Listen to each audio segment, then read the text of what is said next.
out and have your note packets out to where we left off to. Check the front. So guys, check the front please. Make sure and mark off what today's day is. Are we starting day 6 today? Is that right?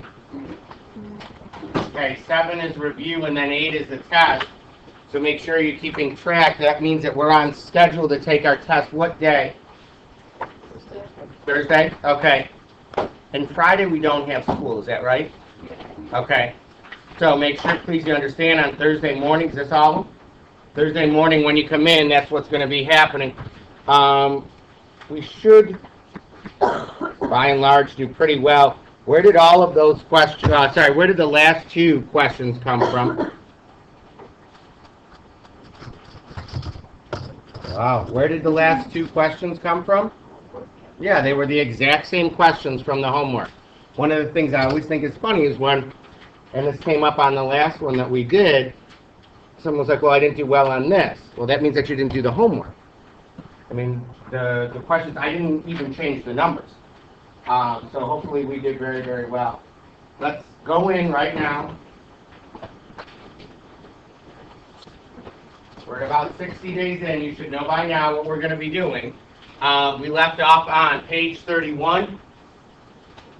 Read out that first question, please, on 31. We'll have you sign into your calculators in just a second.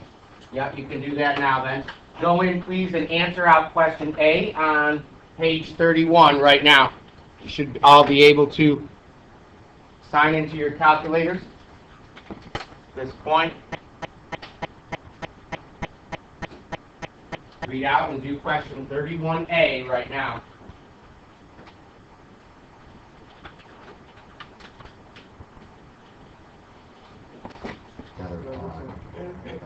Yeah, or just get out of the screen and then go back into it.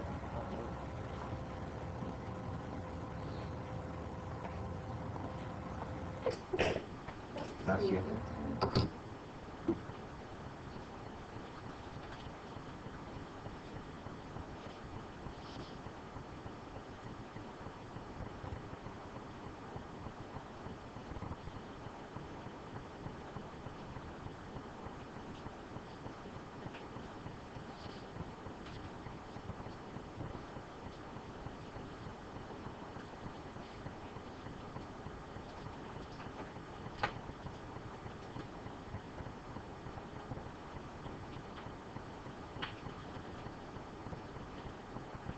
Emily, what's it going to take to answer out question A?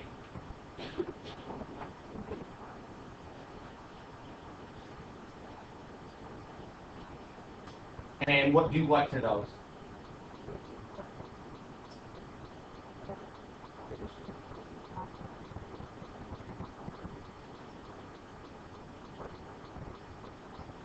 There you go. So this would actually be P of 5 minus P of 0 over 2005 minus 2000. It's the change in Y over the change in X, T years after 2000. That's why it's not plugging in 2000, it's plugging in a 5. When we do this by now, sign into your calculators. We still have 5 or 6 of us that need to go through and do so. Not new. Go in right now, please, and let's evaluate out what the function's value is at 2000 and at 2005. So go into your calculators. Let's do it this way. This way will probably be the most efficient way. Go in right now, please, and plug in the expression that represents the function. So everyone right now, go in and plug in the expression, and then do the bar.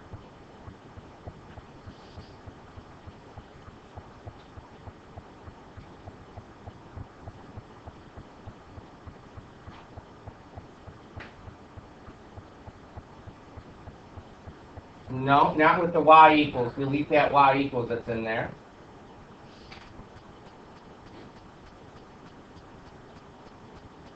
Then put a bar after it. What would we do, Alyssa, from here? Which is going to be x or t equals or x equals what? Nope.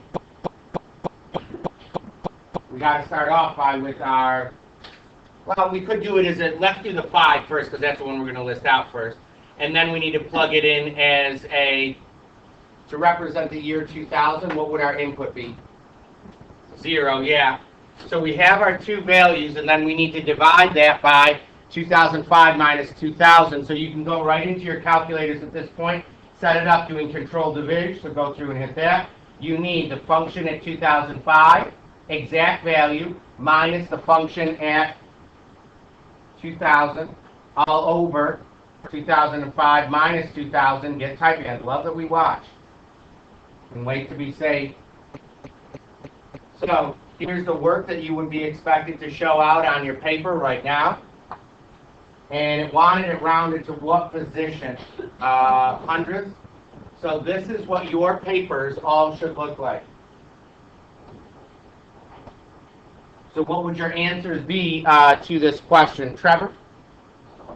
It would be 1.16 million per year.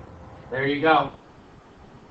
Now the units were given, so you don't need to necessarily tack that on, but that's what we should be getting. Questions on that? Everyone should get this right 100% of the time. There's not an excuse as to not to get this. Take a look at the B question. It says, based on the model, the solution to the equation gives you the number of years it will take for a country of population, or the population of country A to reach 50 million. Algebraically determine a solution to that equation exactly and to one, and as a decimal to the thousandth place, confirm graphically. So the first thing I'm going to do is solve this equation out. And it says, well, P of t is going to be equal to 50. That means take the P of t equation and set it equal to 50. So that's 40 e to the 0.027 t power is equal to 50. By the way, I'm looking at this right now. Again, for those of us who are, and we're answering this question now because hopefully it's easy, that half of the equation models a function. What type of growth is shown by that function? Chloe? Looking at this function, what type of growth is shown if that's the equation to model country's growth? It's a continuous growth model. What is the rate of growth going to be?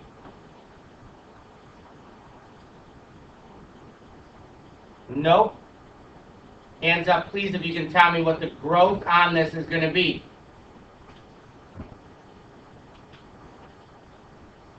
You tell me.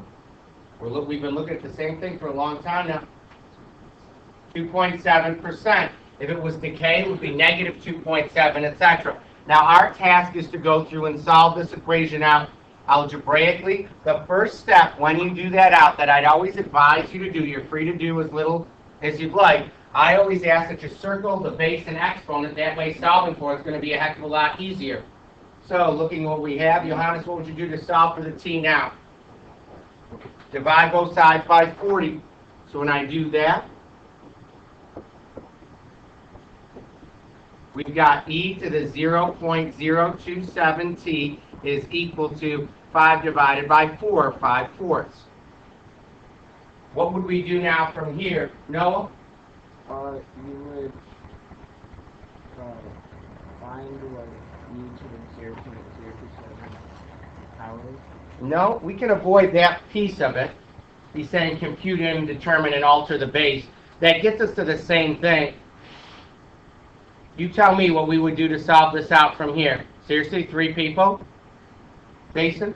What I would do is apply, like, I guess what you call the law of exponents, and say the quantity e to the power of 0.027 and quantity to the power of g. We did that part. That's what he was going through and saying. That's the same thing. We're not moving forward with that one. Yeah, what's this going to look like if we put it in logarithmic form?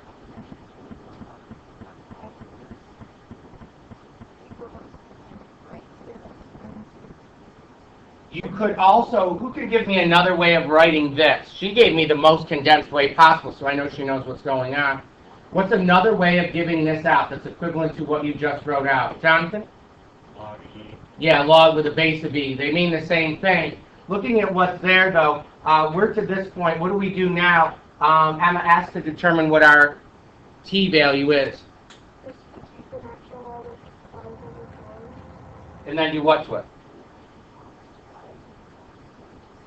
Now, the question specifically asked for an exact value, which means, and this will tell you, you can go through, most likely on most Regents exams, you would go through and say, all right, this is, we do this, yada, yada, and you go to the decimal right away. This question wants the answer exactly. That means you're going to go through and determine what it is exactly. If you have to round, is that an exact answer? No. So right now you can actually tell me what is your exact answer. Hands up, please, if you can tell me that. What does t equal exactly? No rounding at all. What is t exactly? Go ahead. This would be the exact answer. Was it 0.027? Okay, that's the exact answer. Now the next thing we have to do is to go through and group this. The next thing I have to do is give an approximate answer. So,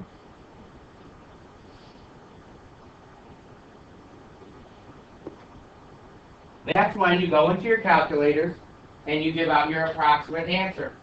So, Sarah, what is this approximate answer going to come out to be? 8.265. Okay, so 8.265. Questions on that? Now, we still have one thing left to go through and do. So,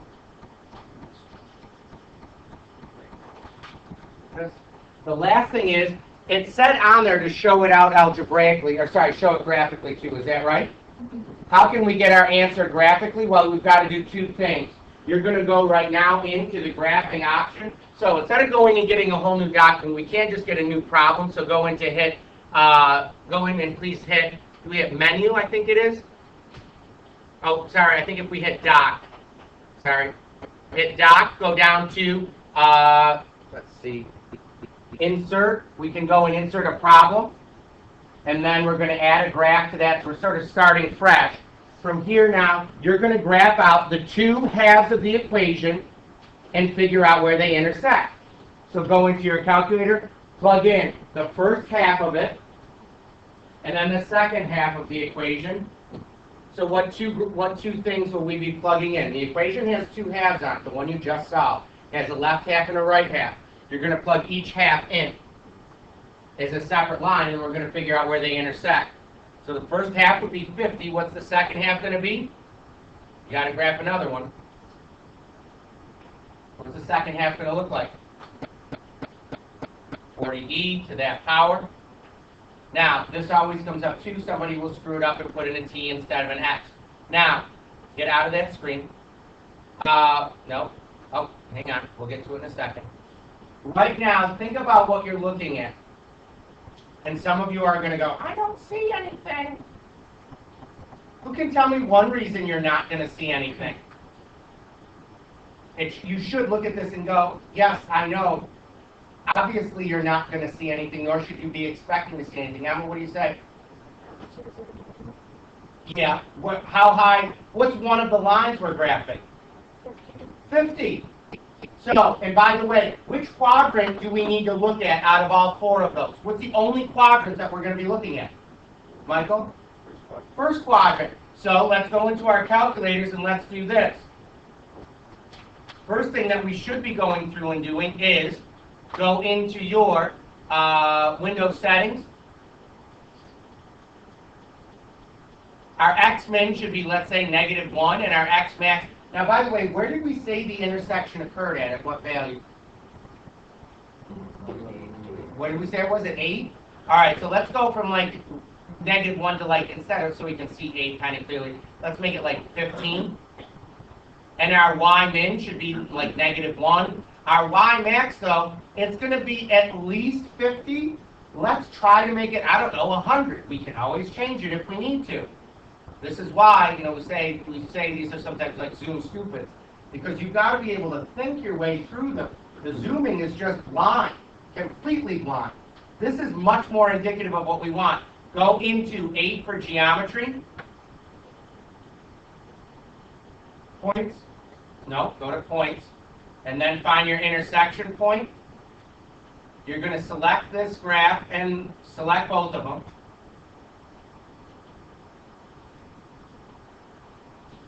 So what's that going to be? 8 point, what did we say? 265? Is that what we got? So did we confirm it? Yes or no? That's what you need to now put on your paper. A sketch of this, showing both equations labeled.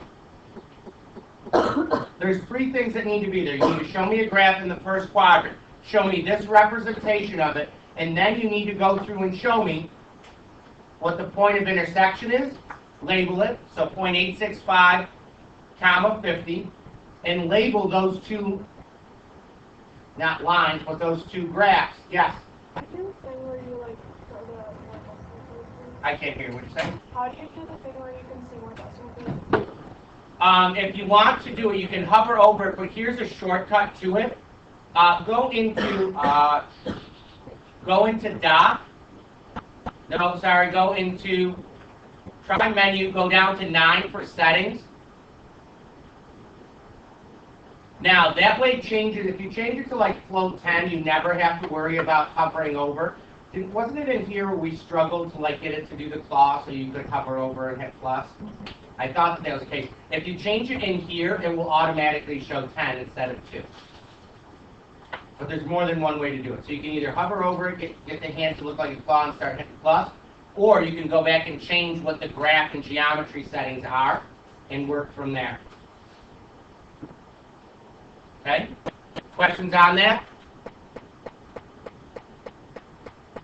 All right, so we answered that question. Now the next one. Based on that model, what year will the population of country A be greater than 50 million for the first time? When does it hit 50 million? Alexa, what year are we in when it hits 50 million? Year 8.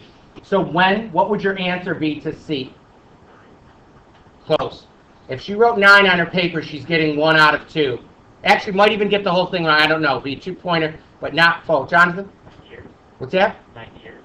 Nope. 2009. See what the question says? In what year? You could say, well, it would be when t is equal to 9, so the year would be 2009. Questions on that? Next one up. For another country, country B, the population M in millions, t years after 2000 can be modeled by that function, where t is greater than 0. Based on the models, what's the first year in which the population of country B will be greater than the population in country A? Now, there's a lot of different ways that you can do this. You can do it as a table going across and literally plug both of them in and figure out from a table when B goes above A. You could do something else. Go through right now and graph these 2 out, these 2. So I guess we could go into what we were just working with and maybe change some stuff around.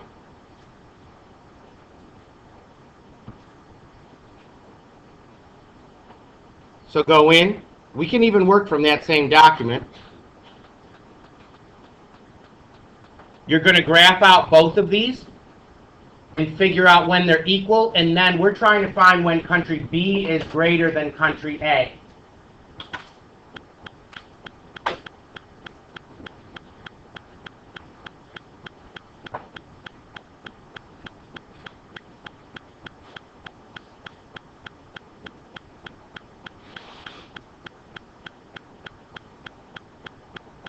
Now, if I'm doing this out, I want to go to menu. Let's go to Windows settings.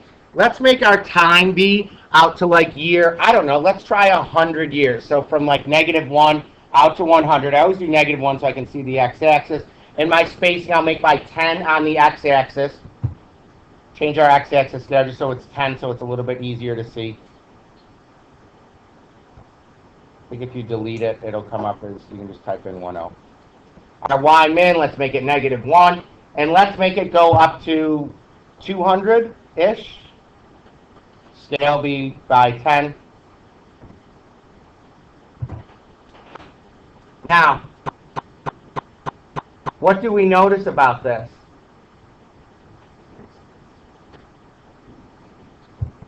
What's that?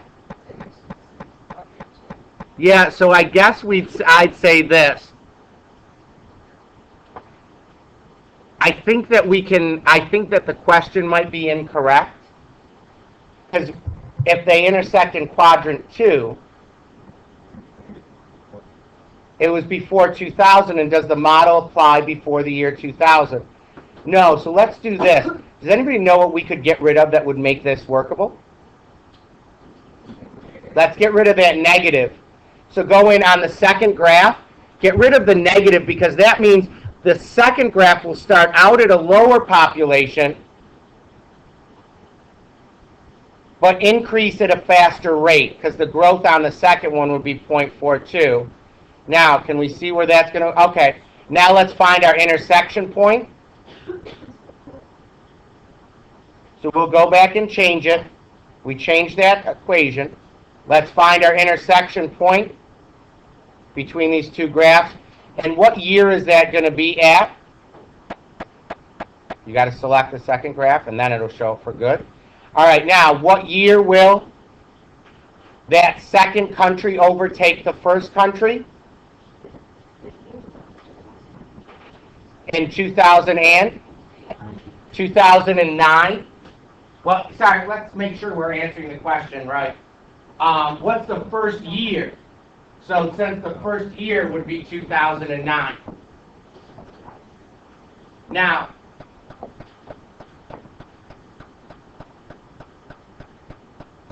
and you, if on a read, you go through and sketch the two graphs, show the intersection points, yada, yada. The one thing, though, that you all need to make sure that you all are hyper-vigilant about is understanding the process. What does the 35 in the function represent? We already said before, it's continuous growth model. What's the 35 represent? Trevor?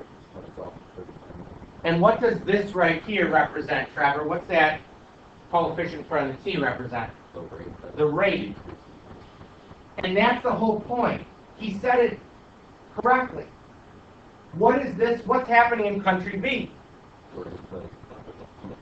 And it shouldn't make sense because which country starts out with more people, A or B? A. And which country is getting, which direction are the countries moving in? A starts off higher and grows. B starts off lower and decreases. So are they going to intersect?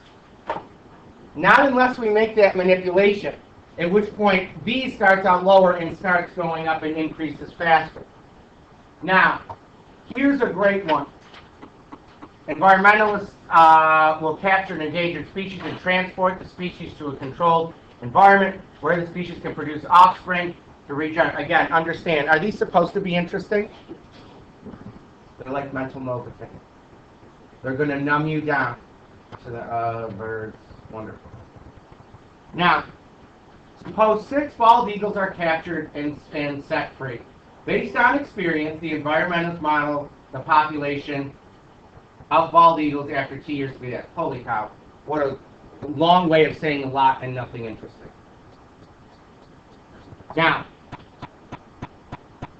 what is the predicted population of the bald eagle in 20 years? What would we have to do to answer out A? We got 2 people. Fabulous. Look out MIT. Jensen, what do you say? Yeah, so we're going to evaluate out P of 20, and notice you're not even thinking to do this. It's 500 over 1 plus 83.33 e to the negative 0.162 times 20 power.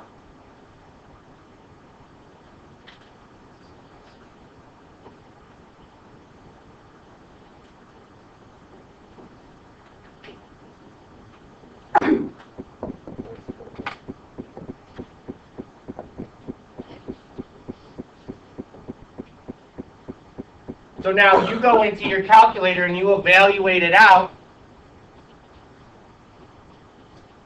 Plug it in. I always do it with the bar trick. Plug in the original expression with the bar. You can do it with the 20, doesn't matter. Hit enter. Now here we go. What's the answer to this question going to be? Okay?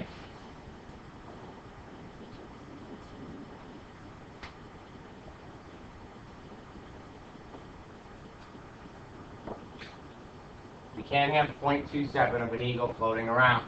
Next one up, when will the population be 300 rounded to the nearest year? So, what would we do from here, Allison, in order to get an answer?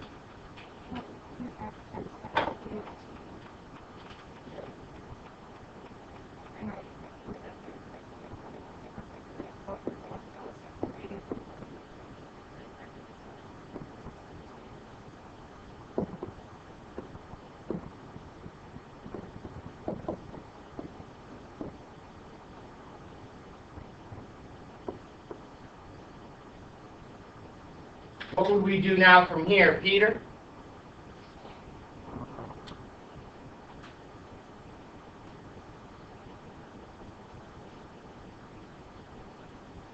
Who can tell me what we do for this question?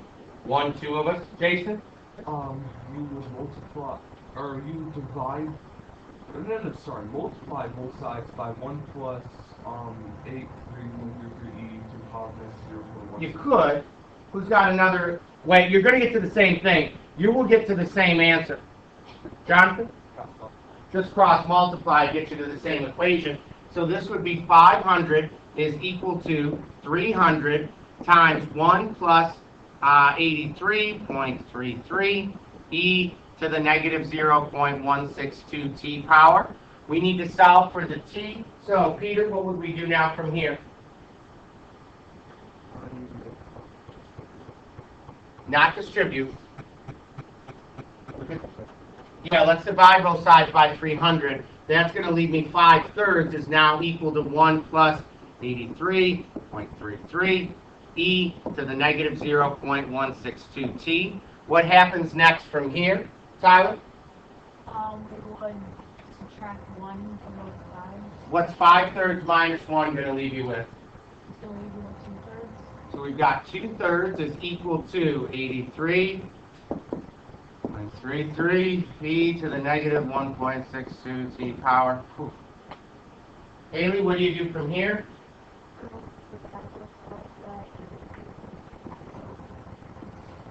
Is your hand getting tired?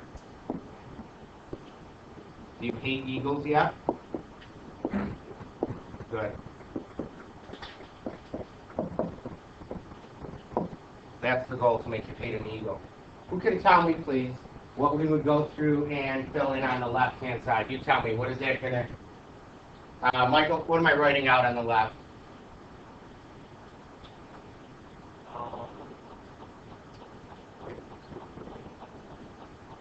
I didn't say round, so 0.00. 0.008000.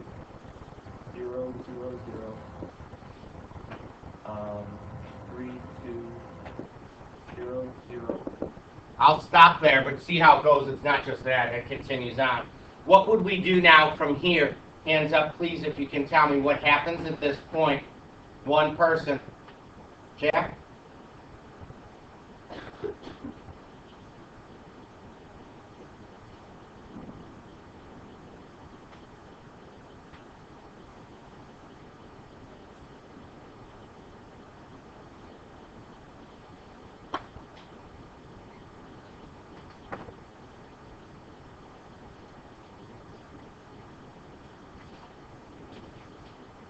Okay, so what are you going to write out?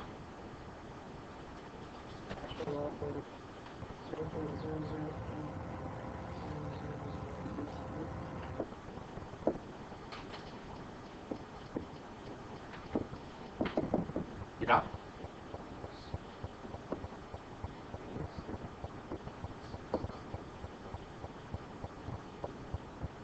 So I'm going to divide both sides now by negative 0.162.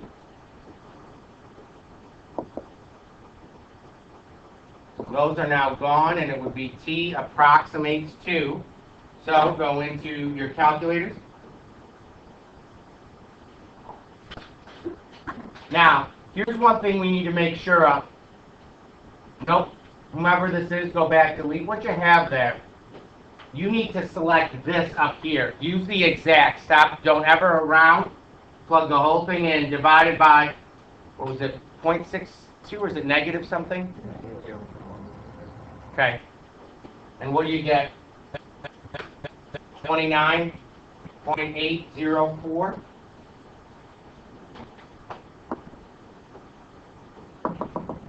What does it want our answer formatted to? When will the population round the answer to the nearest year? So, what year would you give out as your answer? Hands up, please, when you can tell me. What? 30 years. Nope. Be careful.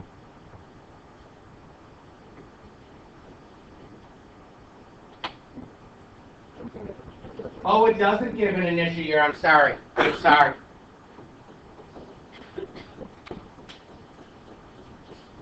Maybe we take 30 years later or something to that effect. Okay? Questions on that? All right, next one up.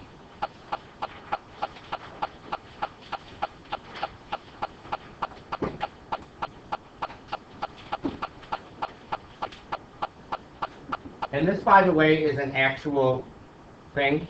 Like, we actually have it even happening now. Raise your hand if you have if you had or have a birch tree on your property. If anyone had it, you have one. Do you know why? What's so special about birch trees? Anybody know what's so wonderful about them now? Yes. I mean, when I was something done on peel the bark on You can peel the bark on it. They're all. Is yours white? Yeah. The problem is, no one knows what the problem is with them. Not them themselves. But there's a thing called a birch borer, which is, if I remember right, and I could be wrong, I think that they got imported into America and into New York State somehow. Literally was some lumber that contained this bug in it. And if I remember correctly, they came from some Asian country, but I'm not 100% sure.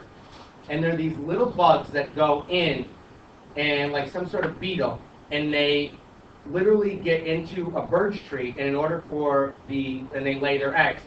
And then the eggs, in order for them to hatch, like the larvae, you know how like they need something to eat, like when it's like a little, whatever, gross beetle thing? It starts off and they need something to eat, so they lay inside of the birch tree, and it eats the inside part of the tree. And if you got one of them, is it really an issue? Probably not. But what's the problem with bugs? They multiply quickly. So what ends up happening is they get inside, and they only do it to birch trees. So they get inside of birch trees and start eating the inside. And so the tree on the outside looks normal. And then when you, the tree though is really weak and they start falling over, and literally when they fall over, you'll discover a giant tree, gigantic, will have a trunk, like as big as this table, and this much of it will be completely hollow. Like there's nothing on the inside at all. And so the tree falls over, and the problem with like introducing a new species, do they talk about invasive species in like a life science class or something like that? The problem with that is the birch borer has no predators. So they literally, every year, it would get worse and worse. And some people who are not so bright, for some reason, like these people are obsessed with like transporting logs for some reason. So they like bring their own like firewood from their house to the Adirondacks or vice versa. And so like New York State used to have millions of birch trees.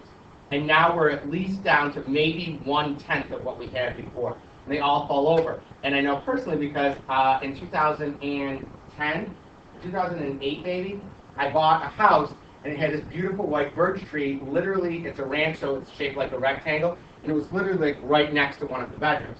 And it was gigantic, huge. And I just remember I was literally mowing the lawn with a push mower. And I was mowing, and all of a sudden, and I had my headphones on, and I turned around, and I felt something scrape the back of my leg. And it was literally a tree branch that would be probably from at least here to the end of the room, fell just completely down and missed me by maybe a second. And it literally would have fallen on me, and probably some of you are a little bit lamenting that that happened, because if I had been a second slower, it would have fallen on me and I probably wouldn't be here today. And when it fell, I had no idea what the hell a birch borer was, and I went over and looked at it, and the branch, which again, for a tree to grow sideways, the branch was growing. The big stalk was still there. Forever, whatever this branch coming out of it would be called, but it was big. It was, in order for it to support the weight from here to here, it's got to be pretty thick. And it literally looked like a straw.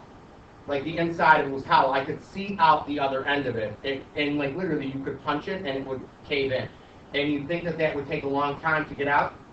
I dragged by myself the branch from that was this big. I grabbed an end of it and I was able literally to drag it. Now it took some work, but I was able to drag it. It was probably maybe 300 pounds.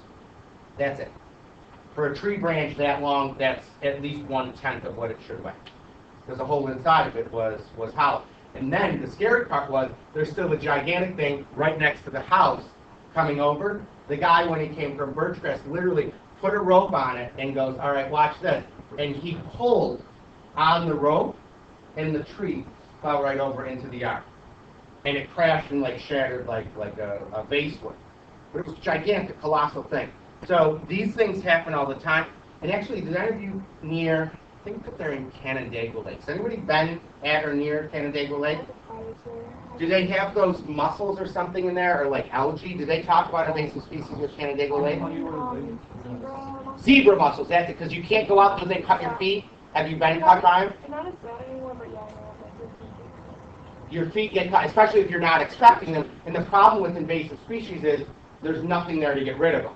This actually happened, and that's why when people get exotic pets, it's just mind-numbingly stupid. First of all, somebody brought these snails into America somehow, and they're like, first of all, who the hell is it?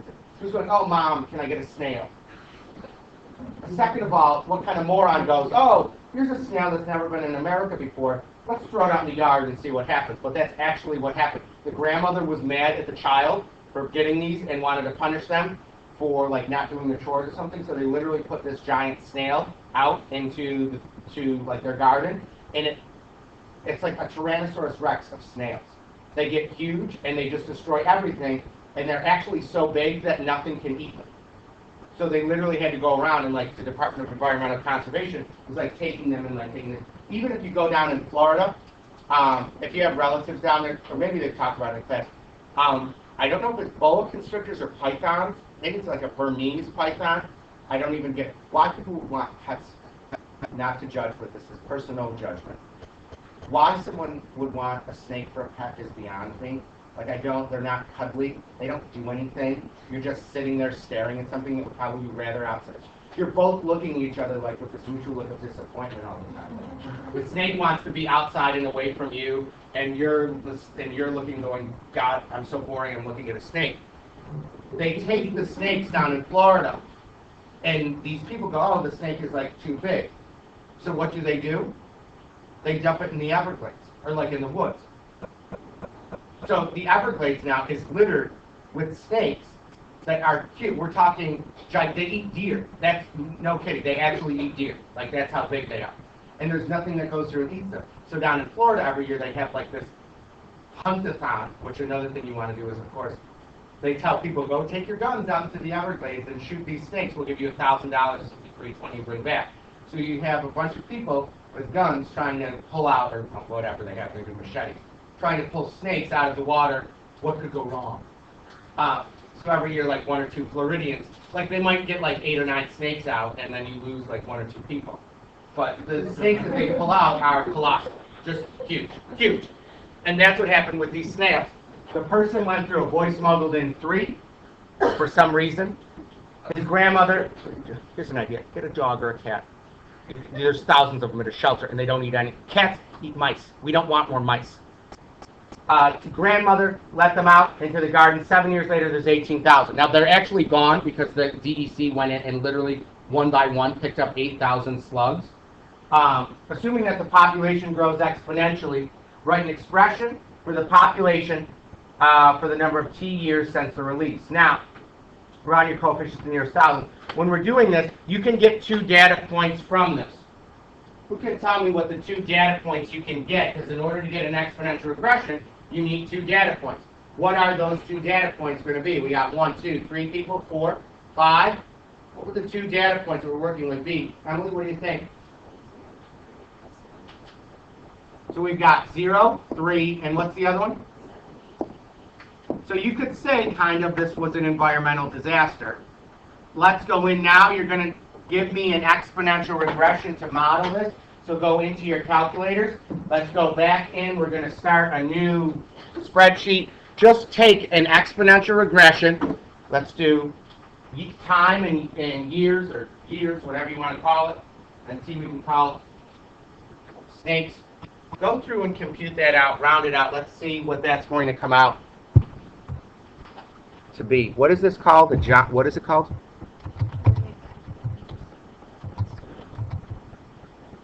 Land snail. There we go. Oh, this is so gross.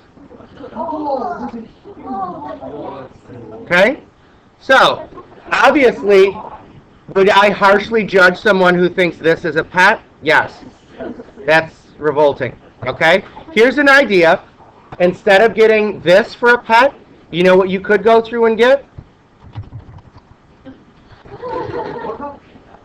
Oh, okay. So you don't want this. We all make choices. Let's choose wisely. And if someone says to you, hey, I've got a snake at my house, you might want to say, awesome, why don't you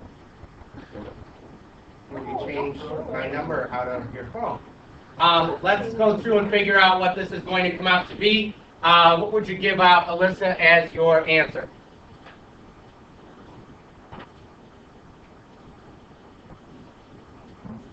That's right. When you get it.